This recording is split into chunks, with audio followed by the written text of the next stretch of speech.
கோலி talk Kollywood news. வேதாளம் title ஏன்? இயக்குனர் சிவா விளக்கம். அஜித், ஸ்ருதி ஹாசன், லக்ஷ்மி மேனன் நடிச்சிட்டு வரும் வேதாளம் படப்பிடிப்புகள் முடிஞ்சு டப்பிங், பின்னணி இசைக்கோர்ப்பு பணிகள் நடந்துட்டு இருக்கு. படத்துக்கு வேதாளம்னு வைக்கப்பட்ட தலைப்பு பல்வேறு கேள்விகளை எழுப்புச்சு. ஃபேண்டசி படமா, மாயாஜால படமா, புலி பட வேதாளத்துக்கும் இதுக்கும் சம்மந்தம் இருக்கா, இப்படி பல சந்தேகங்கள். இதையொட்டி இயக்குனர் சிவா கொடுத்திருக்கும் விளக்கம். வீரம் படப்பிடிப்பின் போது அஜித் சார், அடுத்தது நம்ம சேர்ந்து படம் பண்ணலாம், ஒரு கதை ரெடி பண்ணுங்கன்னு சொன்னாரு.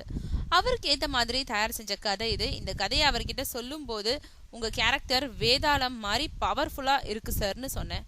அப்புறம் அதை நான் மறந்துட்டேன். படத்துக்கு தலைப்பு வைக்க பல யோசனைகள் செஞ்சுக்கிட்டு இருந்த போது அஜித் சாரே வேதாளம்னு வச்சிடுங்களேன்னு சொன்னாரு. அந்த தலைப்பையே வச்சுட்டோம்.